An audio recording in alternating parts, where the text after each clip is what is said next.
This smell was something you'll really will never, ever forget. The amount of people that tell me, your dad was a national hero, I get that.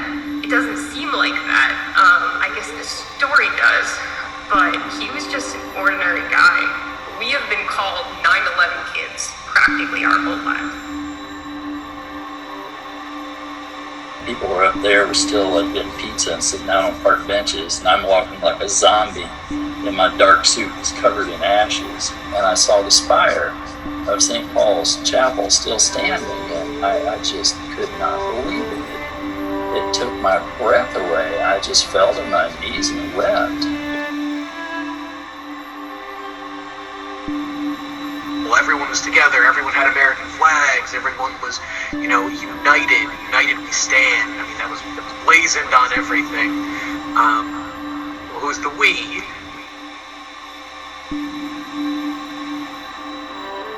Your loss becomes politicized. Immediately after, it was like a media storm. Even like big anniversaries, a media storm. My dad's grave is a world tourist site.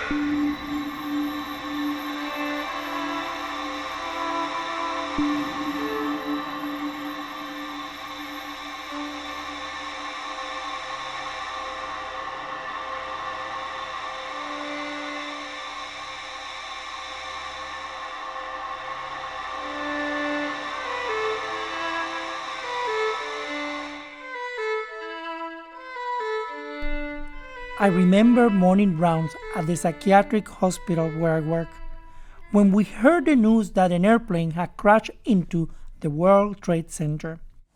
I came to the U.S. from Hong Kong for my graduate studies. I came because of an American dream. I remember I was heading to work, traveling from Jersey to Port Authority. On the bus, we heard that a plane hit the World Trade Center. I remember being so excited to start my year off right. I loved my teachers. I loved my life. I was out of high school that year and didn't need to be in the city. I remember bright blue sky and perfect weather. I remember it was the first day of my drama therapy internship. I had to make the 8:40 train. My impression of America was of a beautiful land that emphasized freedom and equality. Some of us thought it was an accident, but some people got texts that they thought it was an attack. I knew I wanted to be on Broadway when I grew up. All I had to do was get through the next 4 years. I decided to ease into the day by watching the news. I remember the sudden lurch, hiss, stop of the subway on 14th Street and the announcement, "Ladies and gentlemen, there seems to be a problem at the World Trade Center. We will be moving shortly. Thank you for your patience." I couldn't be late. But of course, I got to Penn Station and I missed my train. I needed to call my supervisors, Lee and Marianne Chasen, to let them know. And of course, someone was already on the payphone. I called Jeffrey, my spouse. Our emergency response had been activated at the hospital. Oliver, our dog, was scared, but they both were fine. I was hoping I could be inspired and recreate myself with a vision of becoming part of the American dream. When we arrived at Port Authority, I remember feeling scared, looking for signs for what to do. I didn't feel safe. I remember that TV being quickly rolled into the front of the class. A plane has hit a tower in New York City? But I noticed out of the corner of my eye a crowd of people huddled around a TV and Dunkin' Donuts. Maria, one of my patients, came into the group room announcing that the Twin Towers had collapsed. I automatically assumed that this was just another of her delusions. You see, Maria, las torres no se han caído. The towers are still there. Es el humo que no te deja ver. It's just that the smoke is covering them. There is no way such structures could collapse, créeme. But Maria was right. I started looking for black people, people that look like me. I needed to feel safe. Everyone, stop what you're doing. There's something happening in New York City. As I was watching the TV, I saw the second plane hit the other tower. Did that just happen? That doesn't sound like an accident. That sounds deliberate. The first plane had hit.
I dream that I'm floating.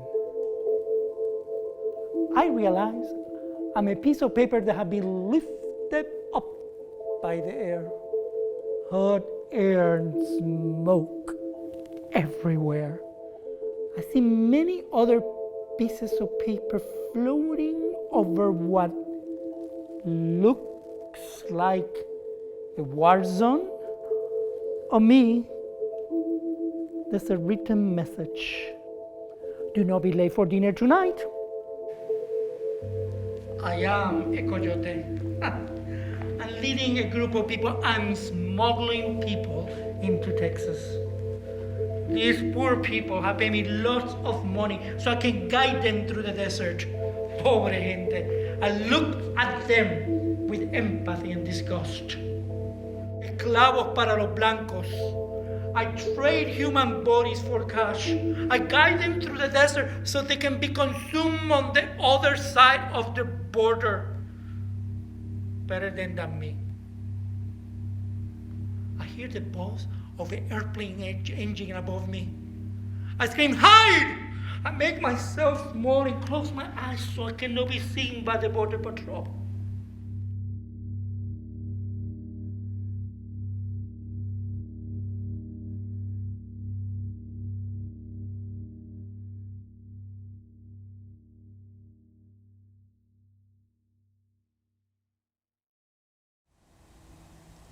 That morning, while I was having my usual breakfast and coffee, in a diner near my apartment in Chinatown, I heard a big bang outside. I remember thinking it was a stunt gone wrong. A week prior, a parachutist tried to land on the Statue of Liberty. It had to be a stunt. I remember being in shock as I saw those buildings on fire and crumbling to the ground. Arriving at my new job, I heard screaming and wailing. Oh my God, he's down there. I can't reach him. I called a friend and asked, "Are you watching? Did you see that?" The waiters in the diner started to talk to each other in Spanish in a very anxious way. I didn't know what they were talking about. I arrived at the restaurant where I worked. One of the waiters frantically came through the doors saying, "Another plane hit, and we need to leave. We are under attack." There are moments in our life where we make decisions that change our life. And we have to make these decisions in a split second without knowing all of the details. I looked to the adults in my life for guidance. Mom, Dad, what does this mean? Coworkers were dialing on landline phones, screaming, muttering, cursing, that no one was picking up. This is not an accident. I went home right away. As I opened the door, I heard the phone ringing. I rushed in and answered. It was my sister calling from Hong Kong.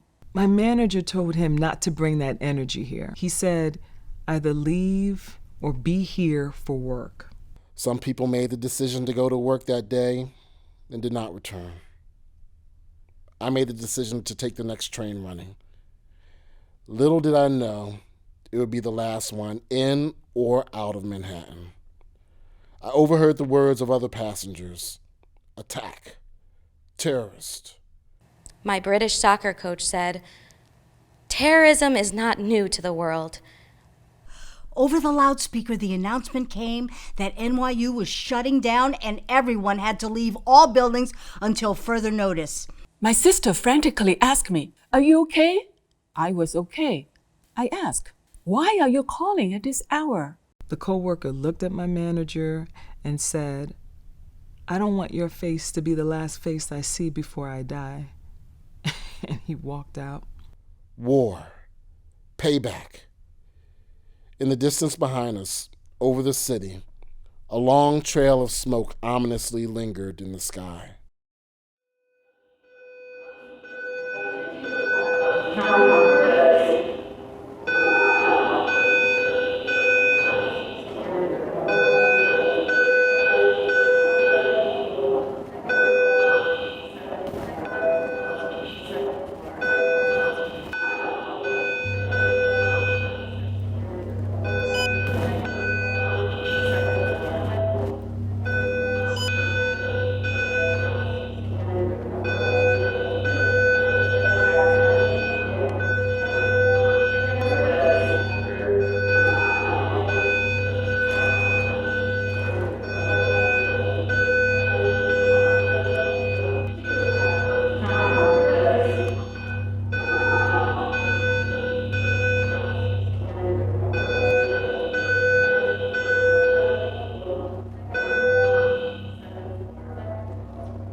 I dream I'm a rat, but I'm no ordinary rat.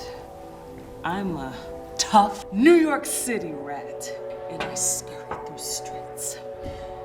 Music is playing in my head, and I will survive. I see a hole. I crawl through a hole into an Upper West Side brownstone. Get out! Oh, you don't belong here, you dirty, stinking rat! Ah! Come on, man. Let me stay, please. You are so gross. Don't come near me. Ah! I bounce out the window, head next door to a restaurant, crawl through a hole in the wall, and emerge to find myself in the basement with other rats. Thousands of rats, all hiding down here and shivering, thinking about my own survival. I'm getting so stressed out as I'm looking at all these wimpy-ass rats shivering, moaning for their mothers. I stand on this block of Parmesan cheese and I yell, "Stop that whining! Where's your pride? We're New York rats, not wimps!" The rats just cry and they run off, and I'm left alone. You're not from New York! I get so furious at being abandoned as my body grows and grows with rage. An assault rifle appears in my hand. I am standing on the wreckage of the financial center of the world. I am Osama bin Laden. And I speak to all the millions of infidels of New York. We have righted the wrongs done to us. We took your gods, capitalism, materialism, individualism, and your precious symbols, the World Trade Center, the Capitol, and money. As of today, we will no longer be ignored.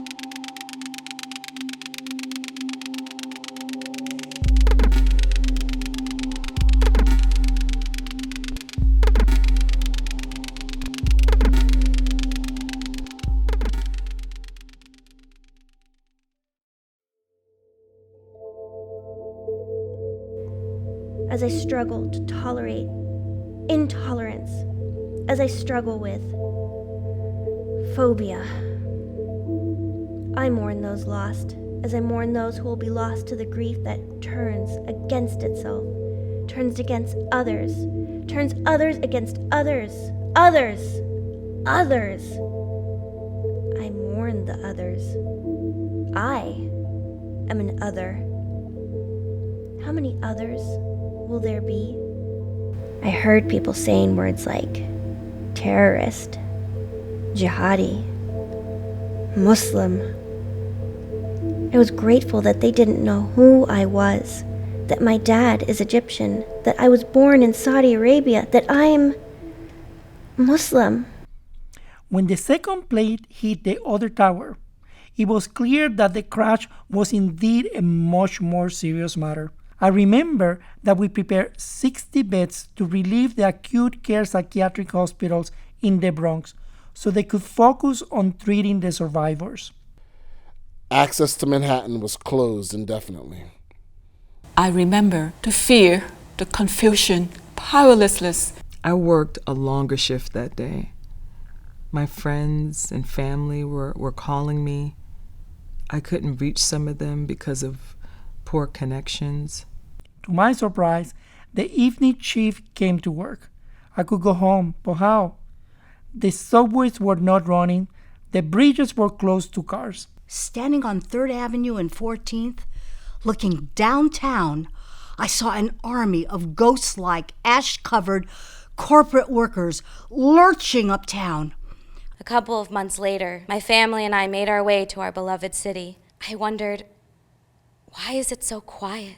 I remember the unmarked black sedan that was parked across the street from my apartment every night for a year. Was I under surveillance?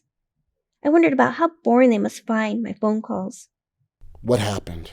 How do you feel? People who looked like zombies were walking north away from Ground Zero. I walked down Broadway. It was empty, no cars, and barely any people on the street. My family in Hong Kong kept telling me to come back home. America was not safe. It was vulnerable. I remember a bomb threat around lunchtime, right on the block where the restaurant was.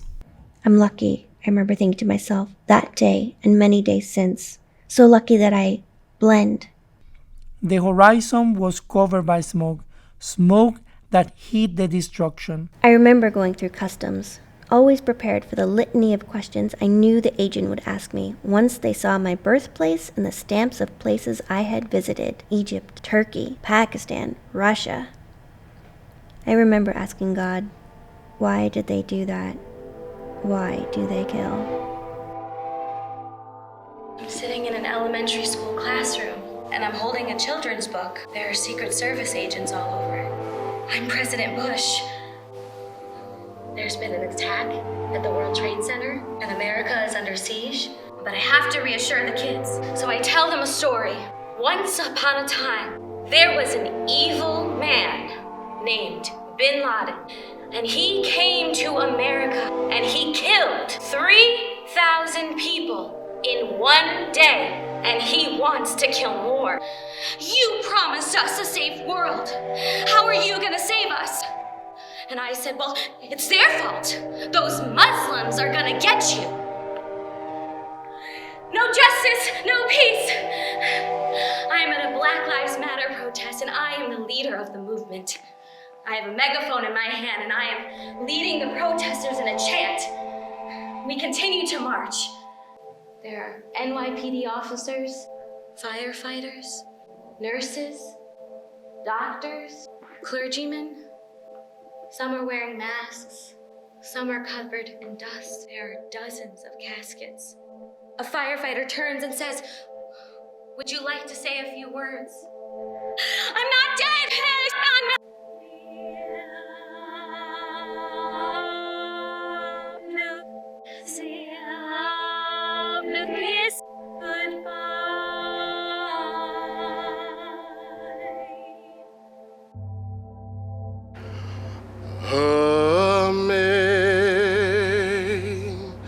Amazing grace, how sweet the sound that saved a wretch like me.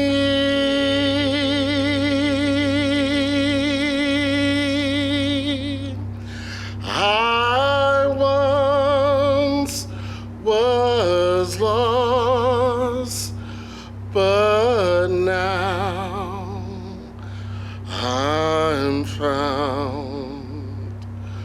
Was blind, but now I see.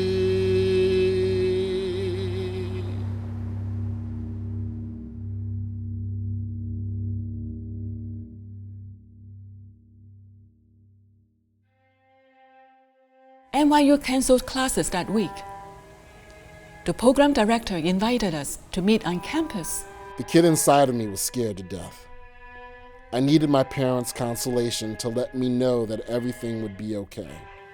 I lost some of my innocence. I realized it was time to grow up. I remember asking God, why did they do that? Why did they kill? Why did they see the worst act as the best act? I remember realizing that this worst act would define my faith and by association define me. I wanted to go home to New Jersey to my husband and daughter, but I couldn't. Bridges and tunnels were closed. I recognize now that I was lucky to have the support that I had had. How do we hold our children as they see the world's pain and suffering through our eyes? How do we continue to be strong for them? I remember saying, when I grow up, I vow to be an adult who comforts, an adult who guides. I remember a single name rising to the surface, Osama bin Laden, always on the tips of people's tongues. I remember thinking that his worst would define me whether I liked it or not. How could I make my best erase his worst? All I can do is pray, ask God to ease the pain. How can you weigh the value of a person's life? A life lost is a life lost. In the fall, the towers cut communication lines, isolating me from my family. I was all alone. When I finally returned to Manhattan, I remembered walking on the street and still smelling the stench of the burning, fallen towers on the Upper West Side, 116th Street. No one was on the street. It was kind of eerie. It made me feel like I was the last man on earth. Or was I?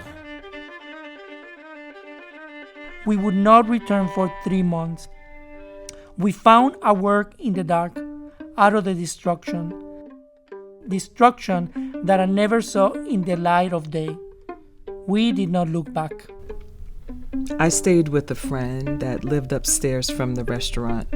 I remember waking up early the next morning wanting to go home.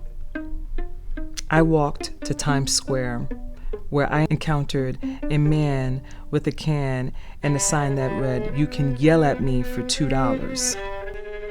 My daughter told me on the phone that there were abandoned cars in the parking lots of the train stations, empty cars sitting like sentinels in the dark, waiting for their owners who would never come. Driving back to Manhattan at dawn, I saw the New York City skyline devoid of the Twin Towers. Just continuous plumes of smoke and swirling souls of ash.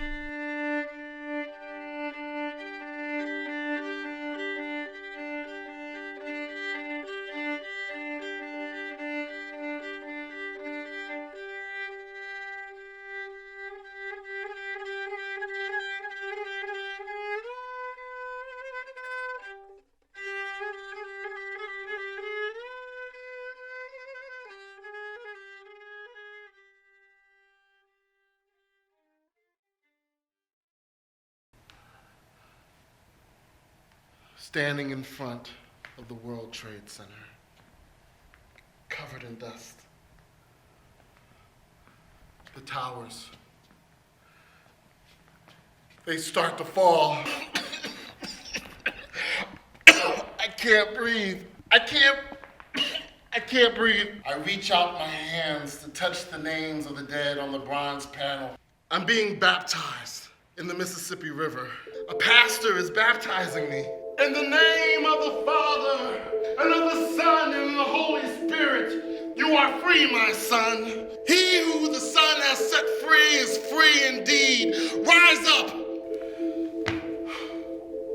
I hear the noise of bloodhounds barking off into the distance. I'm being chased again. I come to a cliff, and I'm trapped. Always remember, never forget. Take a deep breath, and I jump. I reach out my arms and I begin to fly. I'm free.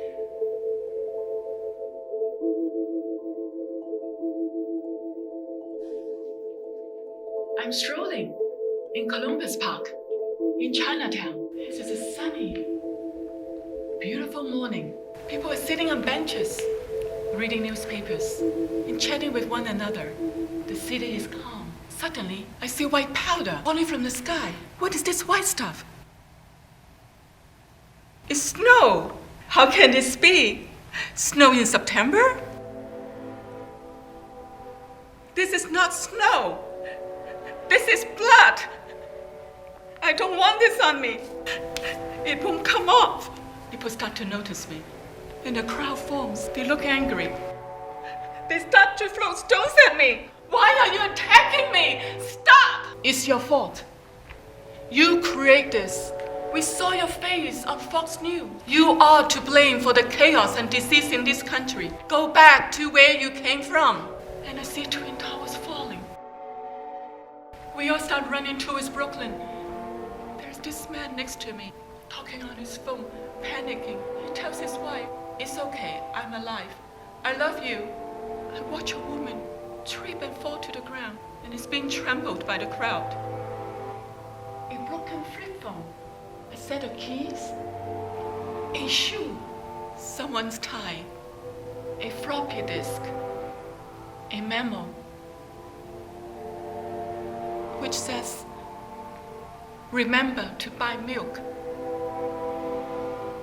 呢一個係一個失落、重尋嘅森林。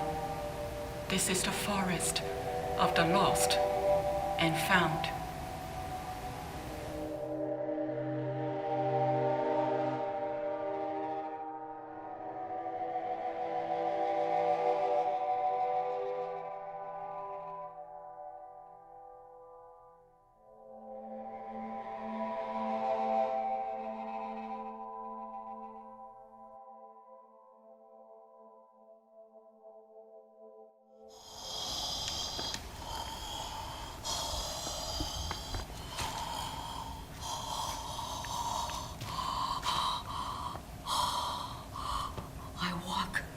Among the ruins of souls that were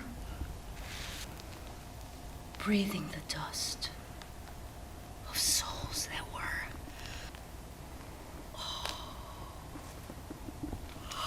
fluttering papers falling to the ashes. I'm sorry. I have to leave you, my love. Te adoro, mi amor. I'll see you on the other side, my love. Ring around the rosy. Let the Muslims pray! Leave the Asian lady alone! Can't breathe. Can't breathe.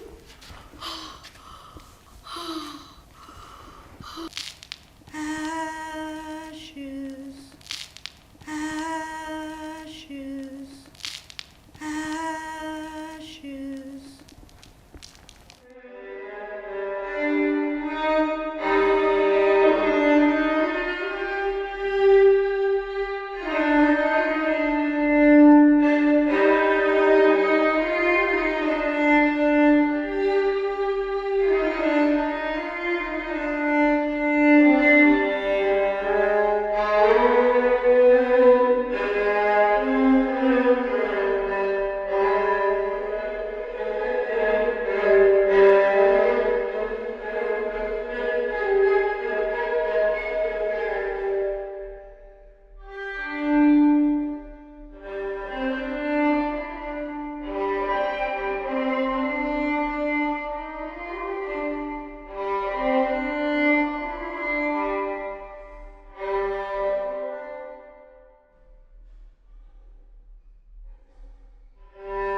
Shocking for me. It is a shameful day to see all of that progress that had been accumulated over the last 20 years simply handed back to the very enemy that the West fought after 9/11. The 20th anniversary of 9/11 approaching with this as its hallmark is a truly shocking development.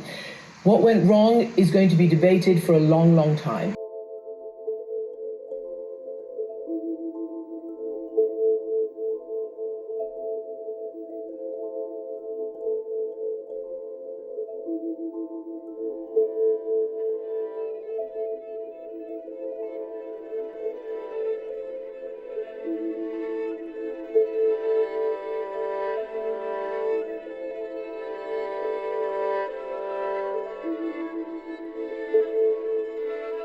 You have to remember that, this is a beautiful, bright day. So when you walked out of the north side of the building, the sun was shining, the air was clean and bright. But if you had looked out the south side, it was a whole different picture. I was a banquet cook. Windows on the wall, which was a restaurant on top of the World Trade Center Tower 1. I happened to have swapped shift with a co-worker. My workplace was burning. I kept calling, and all of a sudden, when the building dropped, collapsed, the phone went silent. I was also scheduled to be there in the building that date, Tuesday. I was scheduled to be there. I have a survival guilt. It was hard. It was extremely difficult.